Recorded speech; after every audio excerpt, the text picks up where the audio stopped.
जय हिंद बच्चों, कैसे हो आप। द स्कूल डोर क्लासेस में आप लोगों का बहुत बहुत स्वागत है। आज हम पढ़ने वाले हैं MP board class 10 English medium की संस्कृत की किताब है जिसका नाम है दूरबा। उसका पहला चैप्टर शिव संकल्पम अस्तु। आइए सबसे पहले चैप्टर के नेम को डिफाइन कर लेते हैं। चैप्टर का नेम लिखा है, पाठ का नेम लिखा है शिव संकल्पम अस्तु। तो यहाँ पर जो शिव शब्द लिखा है, ये जो शिव शब्द है, शिव शब्द भगवान शिव के लिए नहीं है, बल्कि यहाँ पर अर्थ है कल्याण के अर्थ में, मंगल के अर्थ में और शुभ के अर्थ में। संकल्प, संकल्प का अर्थ होता है प्रतिज्ञा, सौगंध, या फिर कह सकते हैं कसम। अस्तु, अस्तु का मतलब होता है हो। तो इस तरीके से अर्थ निकलेगा कल्याणकारी, मंगलकारी, शुभकारी, संकल्प हो, प्रतिज्ञा हो, कसम हो, सौगंध हो। इस तरीके से अर्थ निकलेगा। अब यहाँ पर प्रश्न है कि यहाँ पर कल्याणकारी जो प्रतिज्ञा की जा रही है, किसके लिए की जा रही है, उसके बारे में हम समझते हैं। संस्कृत भाषायाम वेदाः आदि ग्रंथा सन्ति। संस्कृत भाषा में जो सबसे पहला जो ग्रंथ माना जाता है या माने जाते हैं, वह माने जाते हैं वेद।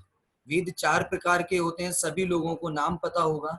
ऋग्वेद, यजुर्वेद, सामवेद और अथर्ववेद, ये 4 प्रकार के वेद हैं और ये सबसे पहले ग्रंथ माने जाते हैं। वेदानाम मंत्रेषु धर्म दर्शन कला यज्ञ आदि विधि नाम ज्ञानम तथा चा वैदिक ऋषिणाम सार्वभौमिकम चिंतनम दृश्यते। अब यहाँ पर ये बताना चाहते हैं कि जो वेद हैं, जो 4 प्रकार के वेद हैं, ऋग्वेद, यजुर्वेद, सामवेद और अथर्ववेद। प्रश्न करता है कि सर इसमें है क्या, तो इसमें मंत्र लिखे हैं।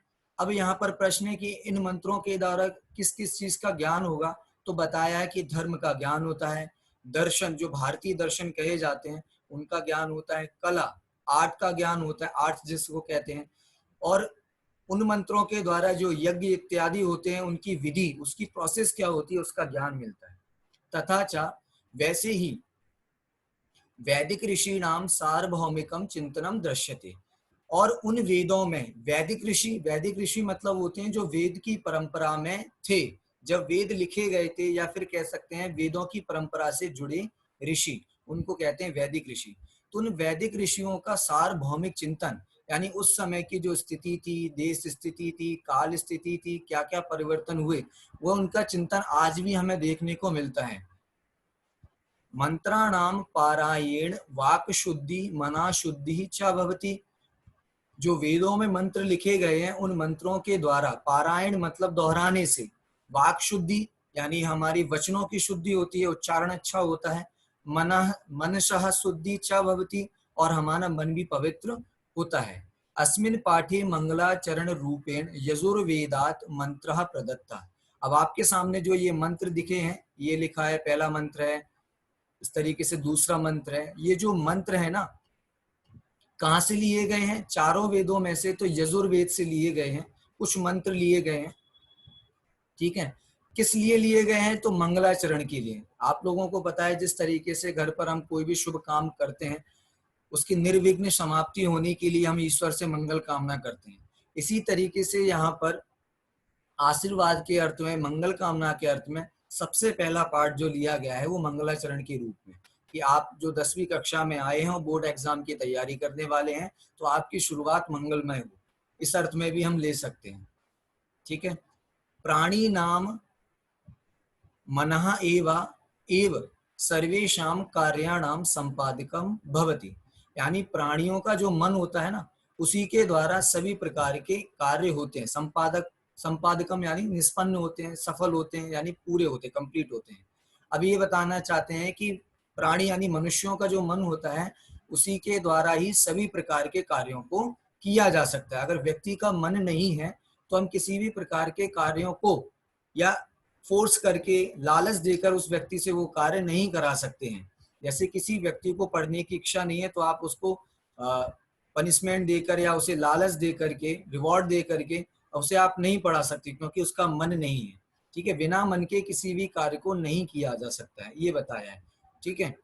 एतदर्थम मनः शुभम कल्याण प्रदम च भवतु। इसलिए मन जो हमारा है, माना जाता है हमारा मन चंचल स्थित नहीं है, हर जगह हर समय हमारा मन इधर से उधर भागता रहता है, तो हमारा मन कल्याणकारी विकल्प वाला हो, संकल्प वाला हो, सौगंध वाला हो। इस तरीके से यहाँ पर हमने प्रतिज्ञा की थी। अब आप लोगों को अर्थ समझ में आ गया होगा पहले पाठ का, शिव संकल्पमस्तु का। जो हमारा मन, चंचल मन है, ठीक है, वो स्थित हो जाए और अच्छे कामों में लगे, जिससे हमारा कल्याण हो, समाज का कल्याण हो, देश का कल्याण हो। इस तरीके से यहाँ पर अर्थ लेना है। इति कामना मंत्रेषु कृता, यही कामना मंत्रों में की गई है। चलिए सबसे पहले हम मंत्र देख लेते हैं। मंत्र का अर्थ समझने से पहले इसका उच्चारण देखेंगे, उसके बाद एक एक शब्दों का अर्थ, और उसके बाद मंत्र का अर्थ देखेंगे। ओम यज्जाग्रतो दूरमुदैति देवं तदु सुप्तस्य तथैवैति दूरगमं ज्योतिषां ज्योतिरेकं तन्मे मनः शिव संकल्पस्तु। ठीक है, फिर से मैं दोहरा देता हूं। ओम यज्जाग्रतो दूरमुदैति दैवं तदु सुप्तस्य तथैवेति दूरगमं ज्योतिषां ज्योतिरेकं तन्मे मनः शिव संकल्पमस्तु तरीके से। अब यहाँ पर एक एक शब्दों का अर्थ देख लेते। ओम, ओम जो शब्द है वो मंगलाचरण के रूप में लिया गया है।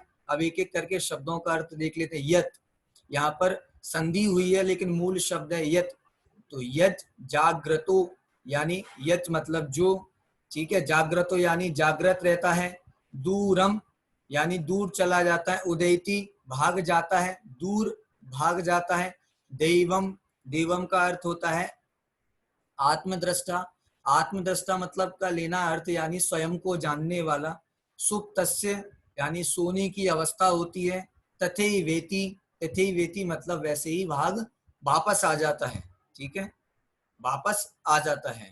दूरगमम, अब यहाँ पर दूरगमम का अर्थ लेना है, देख लीजिए।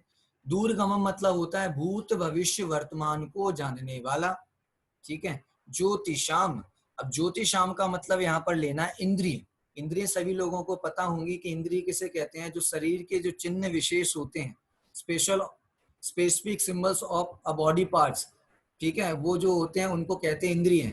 जैसे स्पर्श है, रसना है, घ्राण है, चक्षु या कर्ण। स्पर्श यानी जो टच होता है, रसना यानी हमारी जीभ, चक्षु यानी हमारी आंख, कर्ण मतलब कान, घ्राण मतलब हमारी नाक, ये इंद्रिय कही जाती हैं। ज्योतिरेकम, ज्योतिरेकम का अर्थ मतलब वो यहाँ पे लेना है प्रकाश करता है, ठीक है, दिखाता है, समझाता है। तन्मे मना शिव संकल्पमस्तु, इस पूरी लाइन का अर्थ है मेरा मन कल्याणकारी विचार वाला हो। चलिए आगे हम देख लेते हैं। अब इसका हम अर्थ लगा के देखते हैं। यद जाग्रतो दूरम उदेति, जब हम जागृत अवस्था में होते हैं तब ये मन जो है ना दूर चला जाता है, ठीक है। दैवम, मुझे पता है, माना मुझे पता है और मैं जानता हूं ये जो मन है सब कुछ जानने वाला है, ये आत्मदृष्टा है, सब कुछ जानता है। जैसे ही सोने की अवस्था की ओर हम जाते हैं, सोने के लिए जाते हैं, वैसे ही मन हमारे पास वापस आ जाता है। ये जो मन है ना आत्मदृष्टा है, ये सब कुछ जानता है, भूत भविष्य वर्तमान, दूरगमम यानी भूत भविष्य वर्तमान के जितने भी पदार्थ हैं, ठीक है, उनको एक साथ जानता है। साथ ही साथ इंद्रियों के जितने भी विषय हैं, इंद्रिय मतलब जो स्पर्श, रसना, घ्राण, चक्षु, कर्ण जो भी कहा गया मैंने बताया था, उनके जितने भी विषय हैं, सब्जेक्ट, यानी इनके द्वारा जो जिस जिस चीज का ज्ञान होता है, ठीक है, उसको भी यह मन जानता है।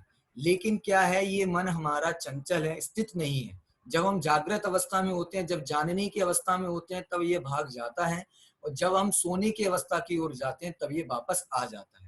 तो यहाँ पर भगवान से संकल्प कर रहे हैं कि ऐसा जो चंचल मन है वो स्थित हो जाए, और ये मन भूत भविष्य वर्तमान के सभी पदार्थों को जानता है, इंद्रियों के सभी प्रकार के जो सब्जेक्ट हैं, विषय, इनको जानता है। तो ऐसा मेरा मन हो जाए, इसलिए मैं इस तरीके से कल्याणकारी प्रतिज्ञा को करता हूँ, कल्याणकारी सौगंध कसम खाता हूँ, सौगंध लेता हूँ, प्रतिज्ञा लेता हूँ, ओथ लेता हूँ। इस तरीके से इसका अर्थ है। आइए हम दूसरा अर्थ देख लेते हैं, दूसरे वाले श्लोक का। पहले मैं इसका उच्चारण करूंगा, उसके बाद इसका अर्थ देखेंगे। ओम येन कर्मण्येप्सो मनीषीणो यज्ञे कृण्वन्ति वित्थेषु धीरा यद पूर्वम यक्ष्मन्तः प्रजानां तन्मे मनः शिव संकल्पमस्तु।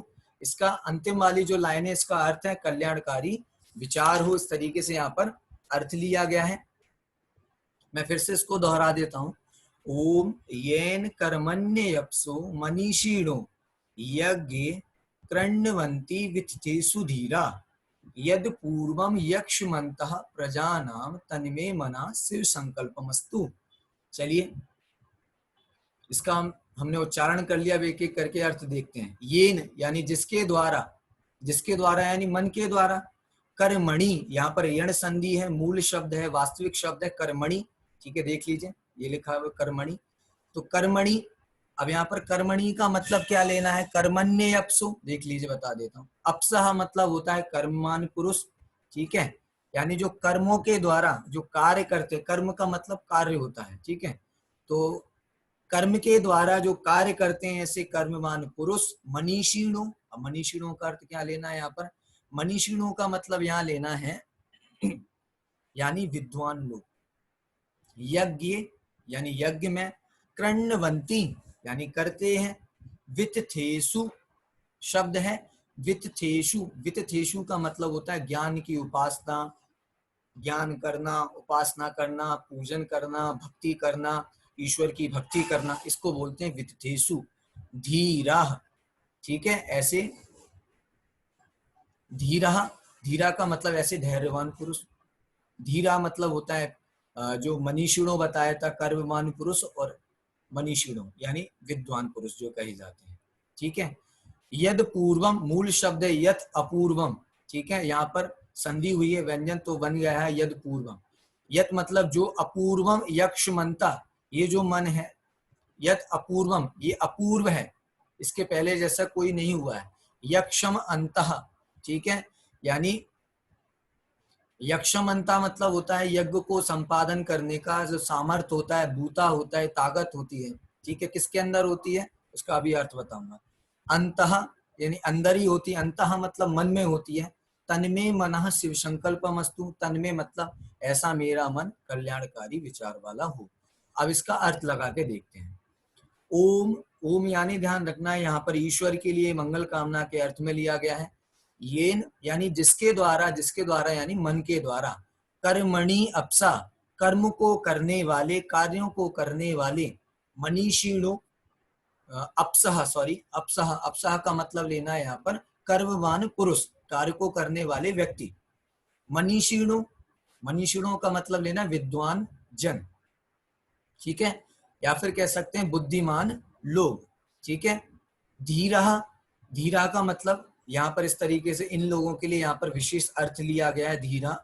यज्ञ यानी यज्ञ में, कृण्वन्ति करते हैं, वित्थेषु, वित्थेषु, वित्थेषु मतलब ज्ञान की उपासना करते हैं, भगवान की आराधना करते हैं, ईश्वर के लिए पूजन करते हैं। अब यहाँ का अर्थ निकाल देते हैं। मन के द्वारा कर्मवान जो पुरुष होते हैं और बुद्धिमान लोग जो होते हैं, विद्वान लोग होते हैं और धैर्यवान जो लोग होते हैं, वह इस मन के द्वारा, ठीक है, ईश्वर की ज्ञान की उपासना करते हैं, ईश्वर की मंगल कामना करते हैं, ईश्वर की भक्ति करते हैं। यद अपूर्वम यक्ष मंतः, ठीक है, ये जो मन है ना, सबसे पहले कहाँ उत्पन्न हुआ था, प्रजा नाम यानी हम सभी प्राणियों के मन में उत्पन्न हुआ था। ये कहाँ उत्पन्न हुआ था, हम सभी प्राणियों के अंदर उत्पन्न हुआ था। ऐसा कोई व्यक्ति विशेष नहीं है कि सबसे पहला कंप्यूटर किसने बनाया, सबसे पहला व्यक्ति कौन है जो माउंट एवरेस्ट पे गया, चांद पर जाने वाला व्यक्ति कौन है, इस तरीके से नहीं है। ये जो मन जब से प्राणी है तब से उनके अंदर ही है, ठीक है। सबसे पहले उत्पन्न कहाँ हुआ, प्रत्येक मन के, प्रत्येक प्राणियों के हृदय में उत्पन्न हुआ है। और ये मन कैसा है, अपूर्व है, ठीक है। तो मेरा भी मन कैसा हो जाए कि बड़े बड़े जो कर्मवान पुरुषों के द्वारा जो यज्ञ किए जाते हैं, बुद्धिमान लोगों के द्वारा जो यज्ञ किए जाते हैं, ज्ञान की उपासना की जाती है, बड़े बड़े यज्ञों को करने की जो सामर्थ्यवान होती है, किसके द्वारा होती है, वो मन के द्वारा होती है। तो ऐसा भी मेरा मन हो जाए, बड़े बड़े कार्यों को करे, बड़े बड़े यज्ञों को करे, ईश्वर की उपासना करे, ईश्वर की भक्ति करे, ज्ञान की उपासना करे। ऐसा मैं यहाँ पर कल्याणकारी सौगंध करता हूँ, प्रतिज्ञा करता हूँ, कसम लेता हूँ। इस तरीके से आज हमने इस क्लास में पहला श्लोक और उसके साथ साथ दूसरा श्लोक समझा है। आशा है कि आप लोगों को ये बेहतर समझ में आया होगा। साथ ही साथ अगली क्लास में हम श्लोक क्रमांक 3, श्लोक क्रमांक 4 और श्लोक क्रमांक 5 को देखेंगे, और साथ ही साथ इसके तीसरी वाली जो क्लास आएगी, तीसरी वाली क्लास में हम इससे संबंधित प्रश्न और उसके उत्तर, रिक्त स्थान, फिल इन द ब्लैंक्स जिसको हम कहते हैं मैचिंग्स यानी जोड़ियां के देखेंगे, ट्रू एंड फॉल्स यानी आम और ना, इस चीज को देखेंगे। आशा है कि आज आप लोगों को क्लास समझ में आई होगी। ठीक है, तब तक के लिए आप लोग स्वस्थ रहें, खुश रहें, भगवान बने। जय हिंद।